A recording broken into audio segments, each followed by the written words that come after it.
오늘 말씀 제목은 육체적 필요를 넘어입니다. 우리가 다짐하고 결단하는 그 마음으로 한번 따라하시기 바랍니다. 육체적 필요를 넘자. 우리 성도들이 여러분의 육체적 필요를 넘어가시는 성도들 되시기를 예수님의 이름으로 축복합니다. 오늘 우리는 누구를 만나러 왔어요? 하나님 예수님. 하나님 예수님 만나시기를 축원합니다. 하나님 예수님 어디 계세요? 예수님 어디 계세요? 여러분 바로 옆에 앉아 계시는 줄 믿습니다.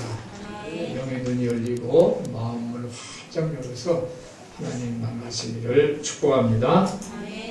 우리가 예수님을 만나고 싶어하는 그거에는 이유가 있죠.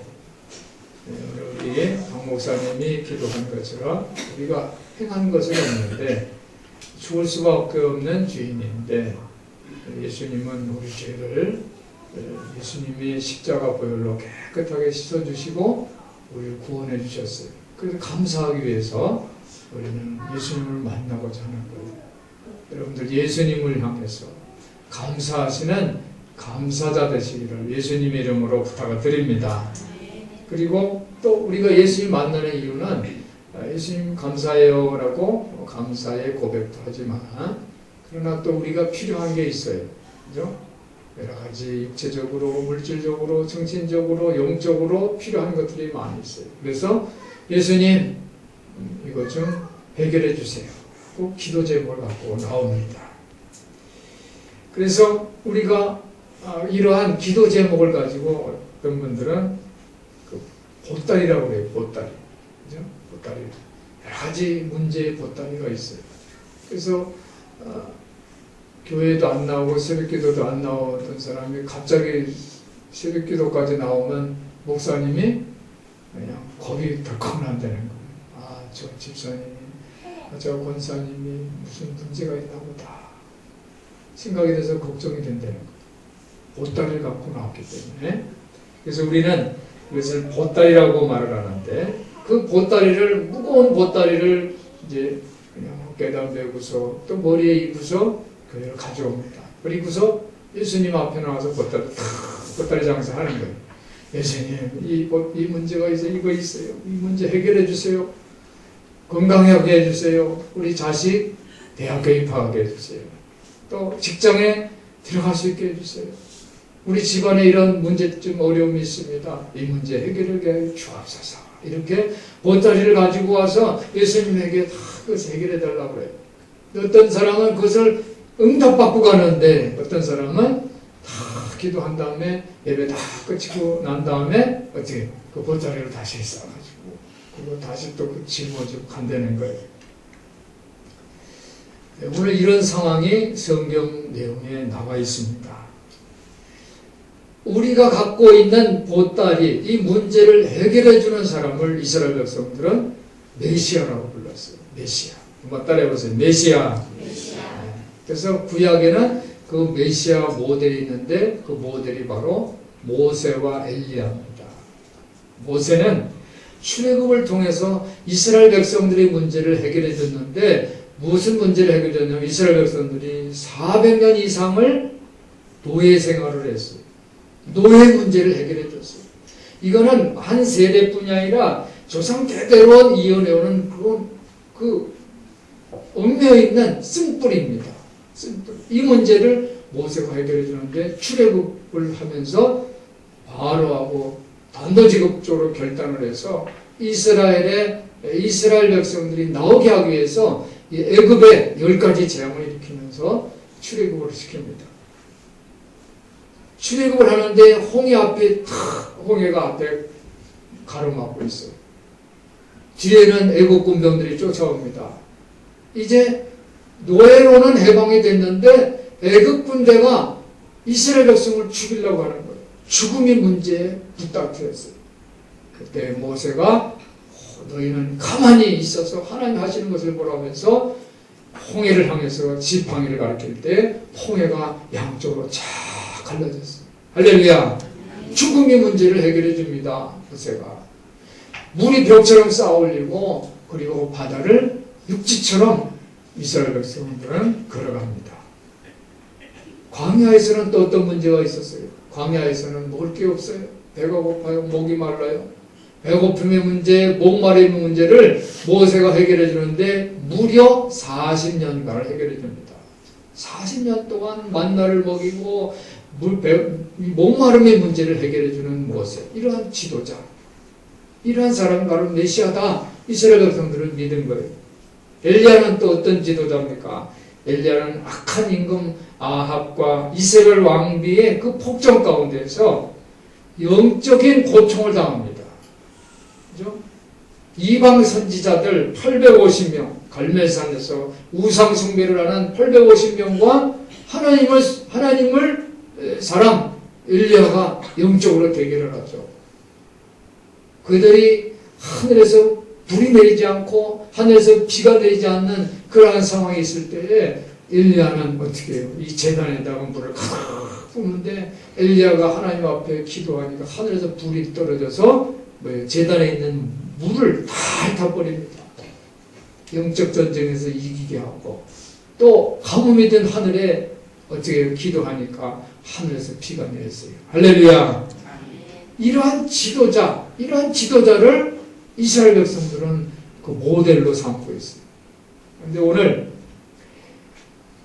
모세는 이 갈라진, 그죠? 홍해가 쫙 갈라졌다고 했잖아요. 물이 벽처럼 옆에 서가지고 이 바다를 육지처럼 걸어갑니다.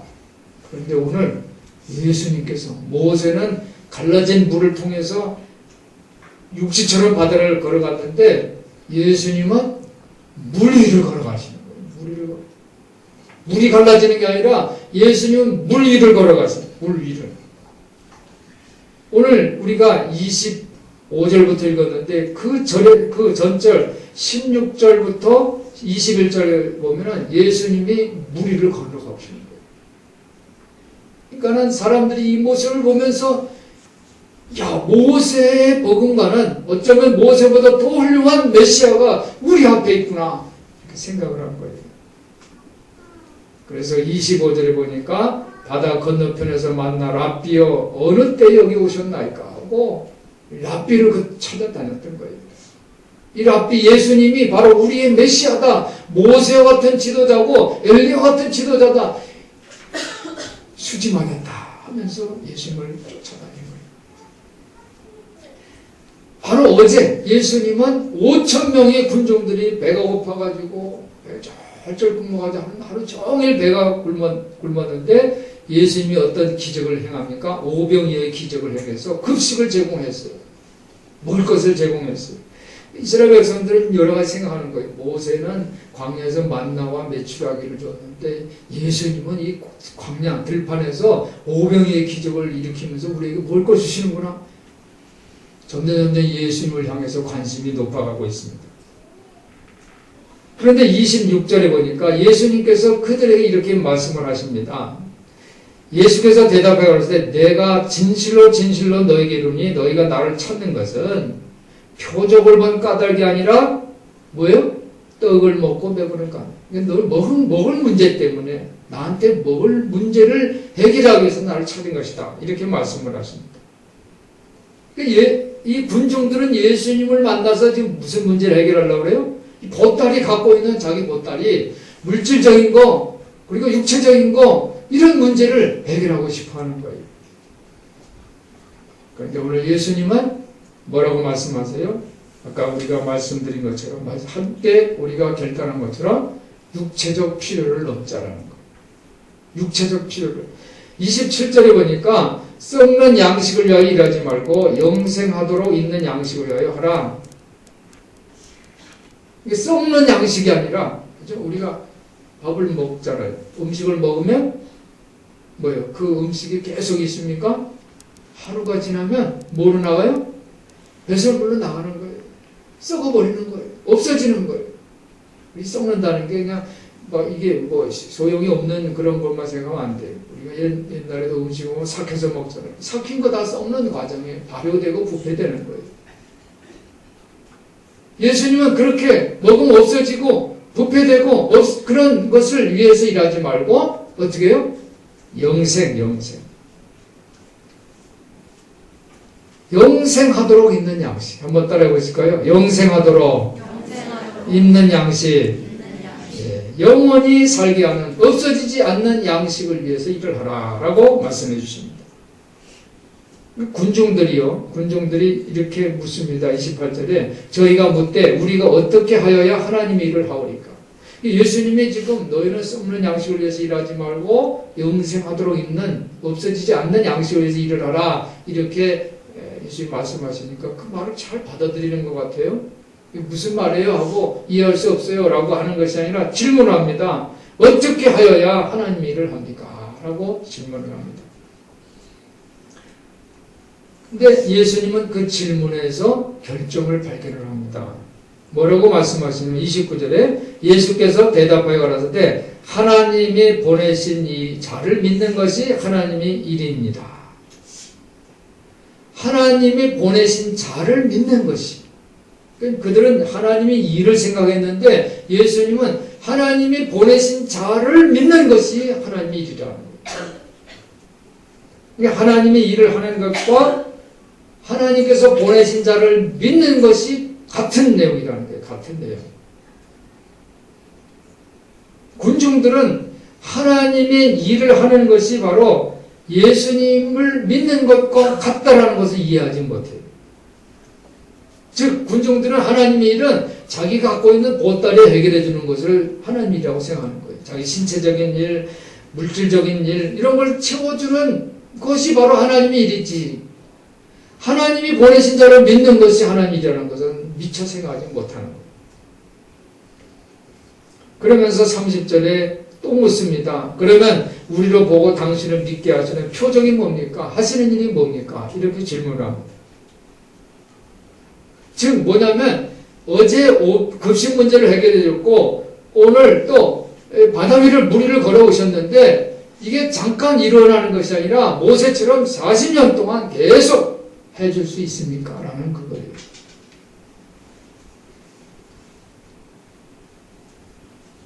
그래서 32절에 예수님은 이렇게 그들의 잘못을 또 지적을 합니다. 내가 진실로 너에게 이르노니 하늘에서 내린 떡은 모세가 준 것이 아니라 바로 하나님께서 주셨다. 40년 동안 모세가 이스라엘 백성들을 만나러 또 주고 또 물을 주고 했지만은 그건 모세가 한 것이 아니라 누가? 하나님이 하셨다는 거예요.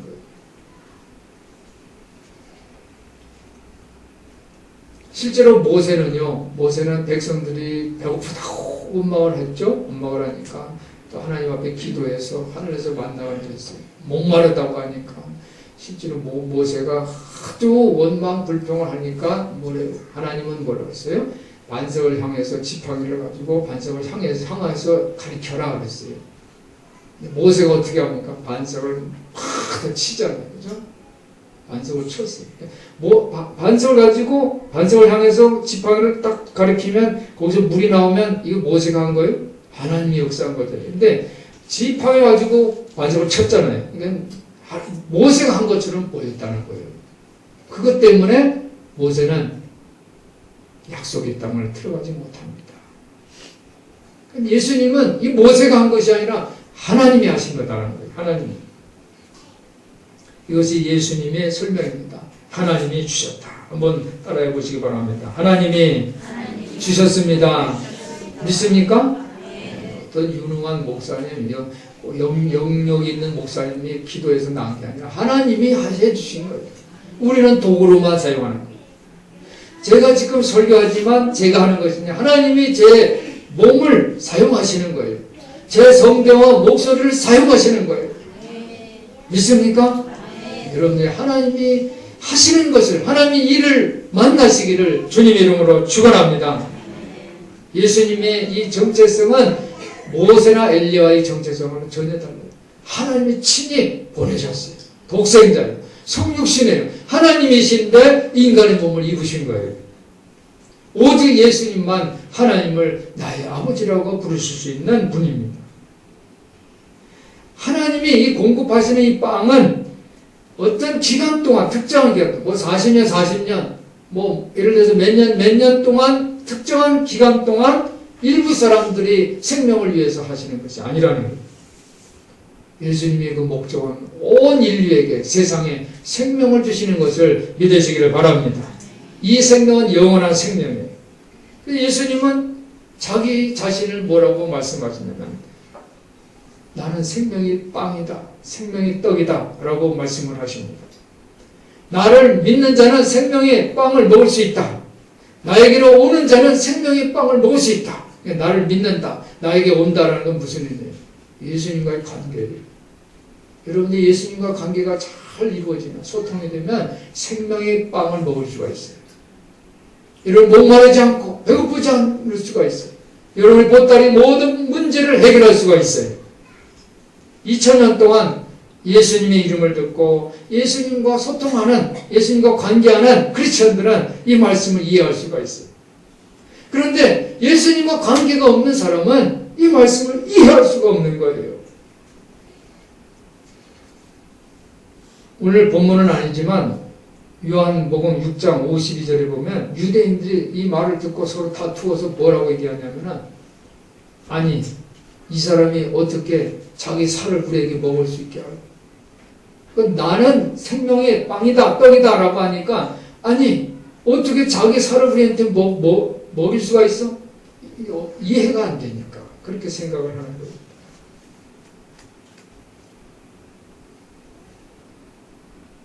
우리가 이 말씀을 잘못 이해하면 예수님 위에 더 많은 것이 필요합니다라고 말할 수가 있어요. 우리가 빵만 가지고 살 수가 없잖아요. 그죠? 여러분들 밥만 먹고 살 수 있어요? 물론 어제 KBS에서 기아 대체 인도네시아 쪽으로 이제 아시아 그쪽 갔는데 그 소수민족이 먹을 게 없는 거예요. 먹을 게 없는데 이 쌀을 가지고 왔어요. 쌀을 가져와서 밥을 해주니까 밥을 한 양재개 가지고 밥만 먹는 거예요. 밥만 먹는데 그렇게 행복해 할 수가 없어요. 밥만 먹는데도. 근데 여러분들 이제 우리 한국에서 밥 먹으라 하면서 밥만 줘보세요. 이거 가지고 어떻게 먹냐고 그럴 거 아니에요. 그렇죠? 뭐가 필요해요? 반찬이 필요하잖아요. 이스라엘 백성들은 만나를 주니까 만나 먹다가 뭐라고 합니까? 우리도 고기 좀 먹게 해주세요 라고 했잖아요. 근데 하나님이 고기를 보내주시죠.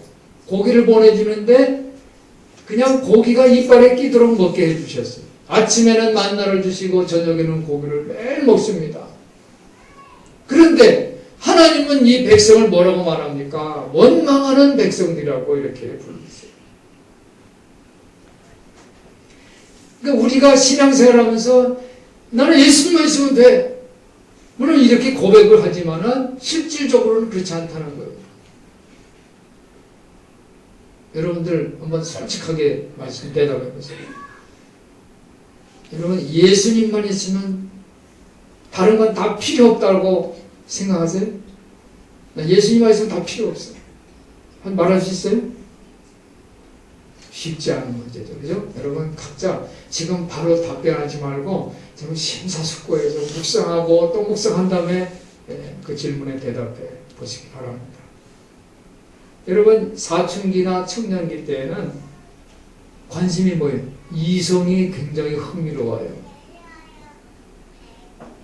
내가 아무리 기독 청년 신앙심이 훌륭하더라도 예수님과 가까운 사이라도 자기 또래의 이성과 그 애틋한 관계를 예수님이 대신할 수 없다고 생각할 수 있다. 또 사춘기도 지나고 청년기도 지나서 이제 어른이 됐어요. 장년기가 되고 노년기가 됐어요. 내가 아무리 예수님과 관계가 좋아서 그분의 말씀 가르침을 신뢰하고 내가 헌신적인 그러한 크리스찬이라 할지라도 내가 믿음만 하나 있으면 충분해 라고 믿는 사람은 아주 극소수라는 거예요. 예수님도 비슷한 말씀 하셨어요.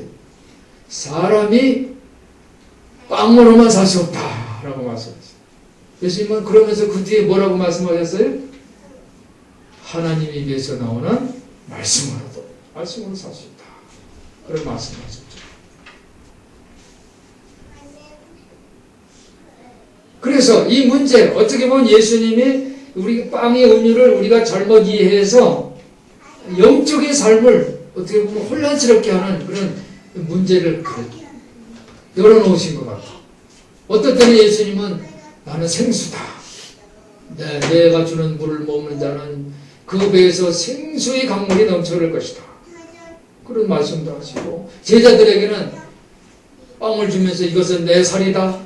또 포도를 주면서 이거는 내 피다. 그런 말씀을 하셨어요. 그래서 초기 교회, 처음에 교회가 생겼던 초기 교회, 초대교회에서는 기독교인들이 예배를 위해서, 친교를 위해서 모이기에 힘쓰라 라는 그러한 가르침을 주었어요. 왜냐하면 우리가 함께 모이지 않으면 각자 자기 생각들을 하기 때문에 그래요. 자기 소견대로 생각하기 때문에 그래요. 그래서 히브리서 10장 24절 25절을 보니까 모이기에 힘쓰라고 그랬어요. 서로 돌아보아 사랑과 선행을 격려하며 모이기를 피하는 어떤 사람들의 습관과 같이 하지 말고 오직 권하여 그날의 가까움을 볼수록 더욱 그리하자 그랬어요. 그러니까 서로 모여야지 서로 격려해주고 사랑하고 그리고 좋은 일을 행하도록 서로 자극을 해줄 수가 있기 때문에 그래요. 그래서 초대교회 지도자들은 함께 모여서 예배를 드리면서 사랑을, 선행을 격려하고 예수님께 도움을 요청했다는 거예요. 예수님께 도움을 요청했어요. 함께 모여서 우리가 예배를 드리면서 예수님 도와주세요. 여러분들이 오늘 보따리를 갖고 나와서 예수님 도와주세요. 라고 요청하시기를 바랍니다. 그러면 예수님이 그 문제를 해결해 주시는 거예요. 사랑하는 성도 여러분, 우리는 빵을 먹지 않고도 살 수가 있어요. 기독교인이 아닌 사람들도 영적인 사람들이 있어요. 그런데 그런 사람들의 영성은 초점이 없고 그리고 예수님이 공급하시는 에너지를 받을 수가 없는 거예요.